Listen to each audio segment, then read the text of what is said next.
खुदावंद यीशु मसीह की सलामती आपके साथ हो। Good morning. आज 27 सितंबर 2022 है। मत्ती रसूल का अंजीली बयान उसका 12वां बाब 31वीं और 32वीं आयत में यूँ लिखा है, इसलिए मैं तुमसे कहता हूँ कि आदमियों का हर गुनाह और कुफर तो मुआफ किया जाएगा, मगर जो कुफर रूह के हक में हो वो मुआफ ना किया जाएगा। और जो कोई इब्ने आदम की बरखिलाफ कोई बात कहेगा वो तो उसे मुआफ की जाएगी, मगर जो कोई रूहुल कुद्स के बरखिलाफ कोई बात कहेगा वो उसे मुआफ ना की जाएगी, ना इस आलम में ना आने वाले में। आमीन। इस मौका पर खुदावंद यीशु मसीह ने जुबान के गुनाहों के बारे में गुफ्तगू की है। रूहुल कुद्स के खिलाफ कुफर अमेज बातें जुबान का बदतरीन गुनाह है और ये गुनाह नाकाबिले मुआफी है। यहाँ पर खुदा के फजल की यकीन दहानी कराई गई है कि खुशखबरी पर ईमान लाने से सारे गुनाह मुआफ होंगे। गुनाह का बड़ा होना खुदा के हुजूर हमारी कबूलियत में कोई रुकावट नहीं है। शर्त सिर्फ ये है कि हम खुशखबरी पर ईमान लाएं और सच्ची तौबा करें। आदमियों का हर गुनाह और कुफर तो मुआफ किया जाएगा, अगरचे गुनाह आसमान तक पहुंच जाए, लेकिन खुदावंद की शफकत आसमान से भी बुलंद है। उसकी रहमत और शफकत कुफर तक भी पहुंची है। जो बराह रास्त खुदा के नाम और इज्जत के खिलाफ गुनाह है, पौलुस रसूल पर भी रहमत हुई, हालांकि वो पहले कुफर बकने वाला था। और यहाँ पर यह बताया गया है कि जो कोई इब्ने आदम की बरखिलाफ कोई बात कहेगा वो तो उसे मुआफ की जाएगी। अब देखिए, खुदावंद यीशु मसीह को जब मसलूब किया गया तो उसकी मौत के वक्त उसे ठट्ठों में बहुत सारे लोगों ने उड़ाया। बहुत सारे लोग उसको ताने दे रहे थे, लेकिन उनमें से बहुतों ने बाद में तौबा की और उन पर रहमत हुई और उनको मुआफ कर दिया गया। एक बहुत मुश्किल सवाल है कि रूहुल कुद्स के बरखिलाफ गुनाह क्या है। ये बेसिकली जुबान से ताल्लुक रखता है।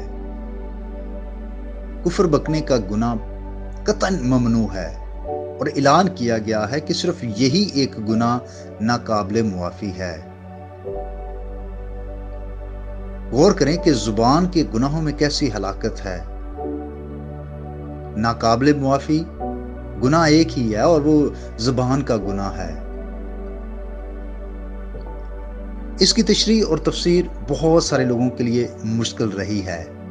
मुख्तलिफ स्कॉलर्स ने इसकी मुख्तलिफ तशरीह और वजाहत की है। मैं ये समझता हूं कि जिसके पास जितना ज्यादा इल्म है, अगर वो उस पर अमल नहीं करता, अगर वो रूहुल कुद्स के इख्तियार में अपने आप को नहीं देता, तो वो रूहुल कुद्स के खिलाफ गुनाह करता है। इसलिए ईमानदार जिनको पाक रूह इनाम में बख्शा गया है, जरूर है कि वो रूहुल कुद्स के इख्तियार में अपने आप को दें और हर रोज अपने आप को पाक करें, क्योंकि खुदा का रूह हमारे अंदर रहता है। इसलिए अपने आप को बार बार गुनाह और बदी में ना धकेलें, बल्कि पाकीज़ा जिंदगी बसर करें। खुदा आपको बरकत दे। आइए हम दुआ करें। अब आप यीशु मसीह के नाम से हम तेरा शुक्रिया अदा करते हैं कि तूने हमें तौबा की तौफीक बख्शी, और हमारी दुआ है उन लोगों के लिए भी जो अभी तक ईमान नहीं लाए और सच्ची तौबा नहीं की, उनको भी ये तौफीक अता कर। हम रूहुल कुद्स के लिए भी तेरा शुक्रिया अदा करते हैं, जो दूसरा मददगार तूने हमें बख्शा है। हमारी मदद फरमा कि हम किसी भी तौर से रूहुल कुद्स के खिलाफ गुनाह ना करें, कभी भी कुफर ना बकें, बल्कि हर रोज हमें पाकीज़ा बनते रहने का फजल अता कर। मेरी दुआ है खुदा, जितने भाई बहनें इस पैगाम को सुनते हैं, इन सब को, इनके घरानों को और इनकी खुदा इनके कामों को कसरत की बरकत दे।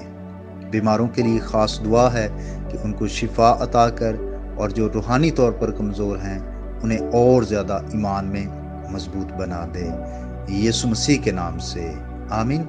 मेरा नाम पास्टर बिशारत है और ये पैगाम आपको इवेंजेलिकल चर्च अटक की तरफ से भेजा गया। तक हमारा चैनल सब्सक्राइब नहीं किया तो अभी सब्सक्राइब करें और बेल आइकॉन को क्लिक करके हमारी लेटेस्ट वीडियोस के बारे में अपडेट जानें।